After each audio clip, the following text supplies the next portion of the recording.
Nagsisimula ang pelikula sa isang babae na nagngangalang Lucy na nagsasanay kung paano magsabi ng isang maselang bagay sa kanyang kasintahang si Jeff upang magdagdag ng pampalasa sa kanilang buhay sa kwarto.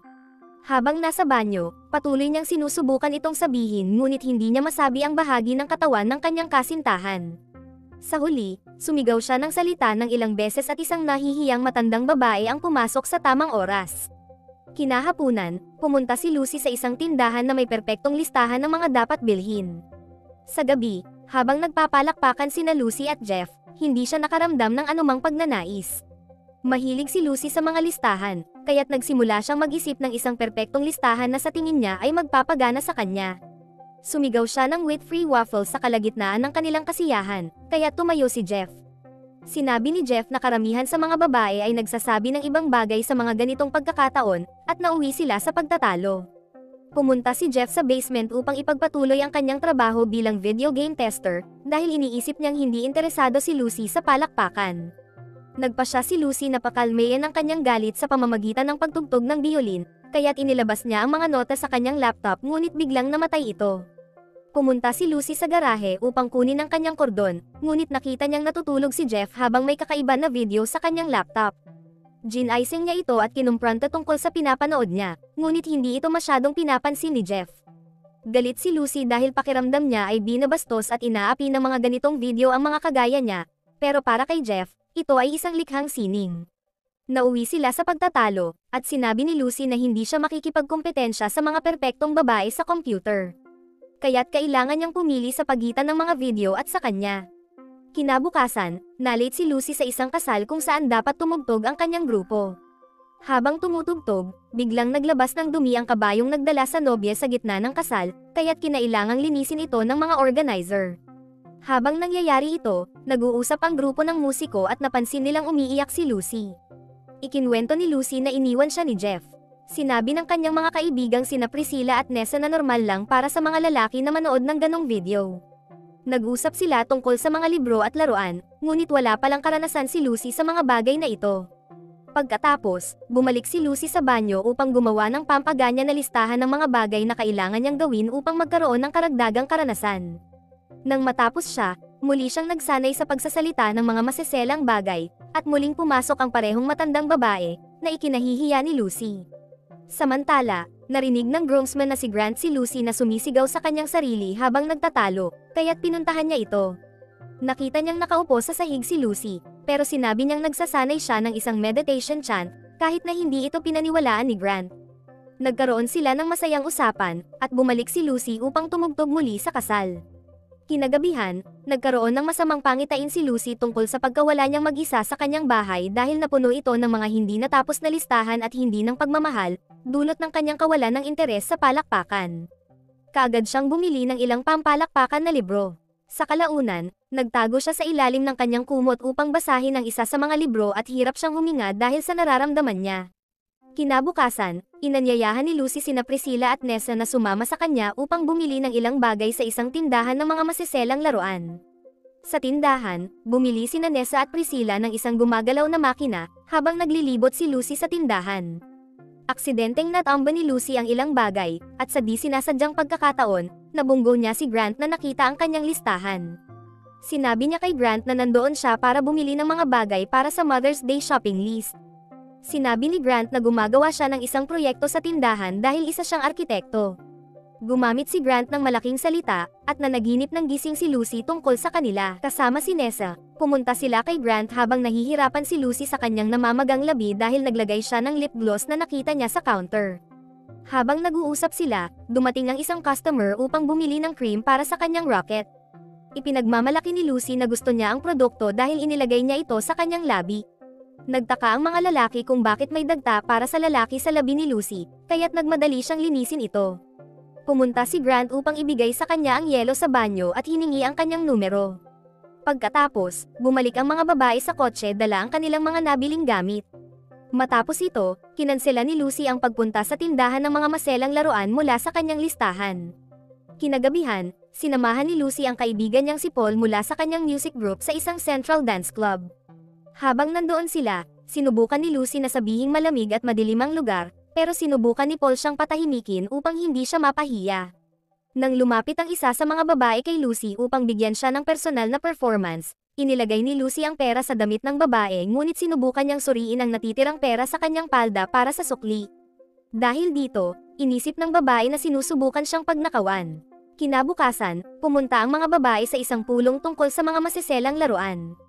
Nakita ni Lucy ang ilang bola na maaaring gamitin upang maranasan ang kasiyahan, ngunit napagkamalan niya itong meditation balls.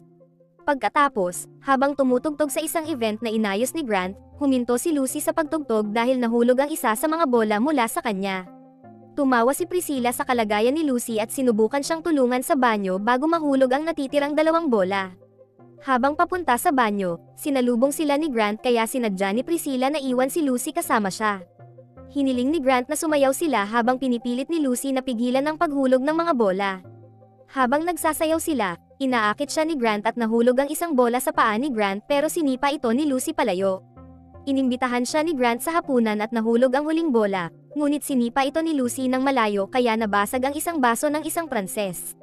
Kinabukasan, nakipagkita si Lucy kay Jeff upang itanong kung gaano siya kagaling sa palakpakan. Nahulaan ni Jeff na tinatanong niya ito dahil may nakikita na siyang iba. Sinabi ni Jeff na nakakaramdam siya ng ginhawa dahil may nakikita na rin siyang iba. Hiniling ni Lucy na GR siya sa pagitan ng A hanggang F, at sinabi ni Jeff na siya ay isang D sa huli. Sinabi ni Lucy na malamang maliit ang kargada ni Jeff.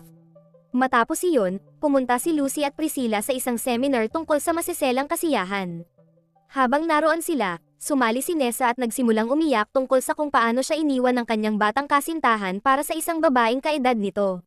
Nagbahagi ang instruktor ng ilang impormasyon bago sila nagsimula sa practice. Makalipas ang ilang panahon, nakinig si Priscilla sa isang recording ng pagsasanay ni Lucy sa violin para sa kanyang nalalapit na audition. Nang sinabi ni Lucy na lalabas siya kasama si Grant, inalok siya ni Priscilla ng mga tiket sa isang palabas ng isang expert sa palakpakan, at pumayag si Lucy. Pagkatapos ng ilang araw, naghapunan sina Lucy at Grant sa isang restaurant. Tinanong niya si Grant tungkol sa dalawa nitong paboritong libro, at sinabi ni Grant na dapat sagutin din siya ni Lucy ng parehong tanong. Parehong sinabi ni na Lucy at Grant ang parehong mga libro, ngunit magkaibang pagkakasunod, na ikinapula ni Lucy. Sa parehong araw, pumunta sila sa expert show. Inimbitahan ng eksperto ang isang kilalang palakpakan psychic na si Madam Swasa. Pagdating ni Madam Swasa sa entablado, agad niyang itinuro si Lucy at sinabing mapatla at malamlam ang kanyang energy, na nangangahulugang siya ay naghihirap. Inimbitahan si Lucy na pumunta sa entablado upang ma-assess ng mga eksperto. Binasa ni Madam Swasa ang mga baraha at ipinaliwanag na si Lucy ay may kaunting karanasan dahil nagsimula siyang makipagpalakpakan sa mas matandang edad at hindi pa naabot ang rurok ng tagumpay. Naging hindi komportable si Lucy sa mga assessment dahil masaya siyang kinawayan ni Grant mula sa audience. Sinabi ni Madam Swasa na si Grant ang tutulong kay Lucy na maabot ang rurok ng tagumpay. Pagdating nila sa harap ng pinto ni Lucy, tinanggi niya ang lahat ng sinabi ng psychic. Naging mailap siya sa kanyang mga salita, at nang subukang halikan siya ni Grant, clumsy niyang iniwas ang mukha kaya't napunta ang halik ni Grant sa kanyang buhok dahil sa sobrang awkward ng sitwasyon, nagmadali silang nagpaalam sa isa't isa. Habang namimili ng damit, ikinwento ni Lucy kina Paul at Priscilla ang nangyari. Sinabi ni Paul na maaaring magkatulad ng kapalaran si Lucy at mag-alaga na lang ng maraming pusa. Pumili si Lucy ng damit na nagpapaganda ng dating ng kanyang katawan ngunit para pala ito sa mga buntis. Naisip pa ni Paul na bumili rin ng pares ng damit para sa kanya. Makalipas ang ilang panahon, nagkaroon ng rehearsal ang grupo ng musiko habang nanunood si Lucy ng pampalakpakan na video para mag-aral. Sinabi ni Lucy na hinihintay niyang tawagan siya ni Grant buong linggo. Sa kalagitnaan ng kanilang pag-uusap, tumawag si Grant at inimbita siya. Agad na pumayag si Lucy. Kinagabihan, nagkaroon ng masayang oras sina Lucy at Grant. Sa pagkakataong ito, sobrang nasiyahan si Lucy na parang may fireworks. Kinaumagahan, habang nagsusuot si Grant, nakita niya ang isang pampalakpak na laruan na nakadikit sa kanyang pantalon. Nang natutulog pa si Lucy, binigyan siya ng halik ni Grant bago umalis. Nag-isip si Lucy kung bakit parang aloof si Grant, at nang mapansin niya ang dami ng pampalakpak na materyales sa kanyang kwarto, naintindihan niya. Tumakbo siya palabas upang ipaliwanag ang lahat, ngunit nakaalis na si Grant. Galit na galit si Lucy at itinapon lahat ng laruan na nabili niya. Sa mga sumunod na araw, naghintay si Lucy ng tawag mula kay Grant, ngunit wala siyang natanggap. Nagdesisyon siyang ituon ng pansin sa kanyang ensayo para sa kanyang nalalapit na audition. Makalipas ang ilang panahon, kumain ng hapunan ng grupo kasama ang isang babae na laging pinag-uusapan ng kanyang kasintahan. Sa sobrang inis, sinabi ni Lucy na magpa-print na lang ng shirt ang babae na nagsasabing may boyfriend ako para hindi niya kailangang ipaalala ito bawat 5 minuto. Ilang araw bago ang kanyang audition, naramdaman ni Lucy ang pagkadismaya na wala siyang gaanong progreso sa ensayo. Nang dumating ang araw ng audition, maganda ang kanyang tugtog ngunit tila walang pakialam ang mga hurado. Makalipas ang ilang panahon, sinabi ni Lucy kay Paul na inimbita siya ni Jeff sa kasal nito, na ikinainis ni Paul dahil inisip niyang sinusubukan ni Jeff na mang-asar. Sinabi ni Lucy kay Paul na gusto ni Jeff na tumugtog ang kanilang banda sa kasal nito at ipinaalam na sobrang yaman ng pamilya ni Jeff, kaya't pumayag si Paul. Nag-usap sina Lucy at Paul tungkol sa kanilang hirap na makipagpalakpak. Sinabi ni Paul kay Lucy na pupunta siya sa isang bachelor party sa Vegas kinabukasan, ngunit sinabi ni Lucy na gusto niyang sumama para ma-cross out ang pagbisita sa isang club mula sa kanyang listahan. Kinabukasan, nang makarating sila sa club, nag-alinlangan si Paul at binigyan siya ni Lucy ng pep talk, sinabing win-win ito dahil kailangan niyang makipagpalakpakan at kailangan ni Lucy na matapos ang kanyang listahan. Ipinaliwanag ni Lucy na hindi sila nagseserbisyo at napagtanto ni Paul na talagang seryoso si Lucy at siya mismo ang tumawag para makakuha ng appointment. Pinasama siya ni Lucy kay Paul. Naging sobrang kaba ni Paul kaya nagsimula siyang makipag-usap sa ibang tao gamit ang southern accent. Nang dumating na ang mga babae, nagdahilan si Paul na kailangan niyang pumunta sa banyo. Sinabi ng may-ari kay Lucy na hindi sila nagseserbisyo. Sinabi ni Lucy na gusto niyang mag-apply, ngunit tinawanan siya ng may-ari. Bumalik si Lucy sa kotse at nagpatuloy sila papunta sa Vegas para sa bachelor party. Sa casino, nakakita si Lucy ng bar at uminom ng ilang shots kasama ang ilang estranghero. Isinulat ng lalaking kakakilala pa lang ang pangalan ni Lucy sa listahan ng karaoke band nang hindi niya alam. Nang oras na niya, binigyan siya ng violin upang tumugtog kasama ang mga miyembro ng banda. Tumugtog ang banda ng isang kanta at napakahusay ng pagplay ni Lucy na napapalakpak ang lahat sa kanya. Pagkatapos ng performance, nasalubong ni Lucy si Grant na sinundan siya sa bar matapos niyang magpadala ng litrato ng lugar kay Paul. Hinarap ni Lucy si Grant tungkol sa hindi pagtawag nito matapos ang ilang linggo, ngunit nagbigay si Grant ng mababaw na dahilan. Nang magpas siya si Lucy na umalis, humingi ng tawad si Grant at sinabing na-realize niyang talagang gusto niya si Lucy, ngunit natatakot siya sa kanilang pagsasama. Nang tanungin ni Lucy kung ano ang nakakatakot sa kanya, sinabi ni Grant na obsessed siya sa mga pagpapalakpakan na bagay. Ipinaliwanag ni Lucy na alam niyang kakaiba ang kanyang listahan, ngunit kailangan niya itong gawin upang patunayan sa sarili na sapat siya. Humingi ng tawad si Grant sa hindi pagtawag at hiniling na patawarin siya ni Lucy. Pagkatapos ng ilang sandali, nauwi sila sa palakpakan, ngunit naging maingat si Grant at sinabing ayaw niyang masaktan ang baby. Nalito si Lucy at sinabing hindi siya buntis. Sinabi ni Grant na nakita niya ang maternity pants sa bahay ni Lucy, kaya siya natakot at hindi tumawag. Natawa si Lucy at napagtanto na inakala ni Grant na buntis siya, ngunit gusto pa rin siya ni Grant. Kinabukasan, nagising si Lucy na kasama si Grant. Nakinig siya sa kanyang mga voicemail at narinig si Paul na sinasabing may nakilala siyang babae na isang go-go dancer. Nakakuha rin siya ng tawag mula sa mga auditioners na nagsabing hindi nila kayang bayaran ang kanyang trabaho, ngunit may nahanap silang ibang palabas para sa kanya. Sa araw ng kasal, naghanda sina Lucy at Grant, ngunit sinabi ni Grant na kailangan nilang pumunta sa isang lugar muna.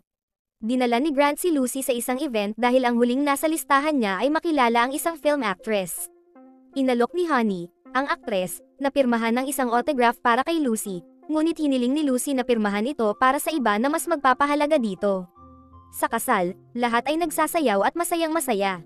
Sinabi ni Lucy kay Jeff na may inihanda siyang kakaibang regalo at inimbitahan siyang sumama upang tingnan ito.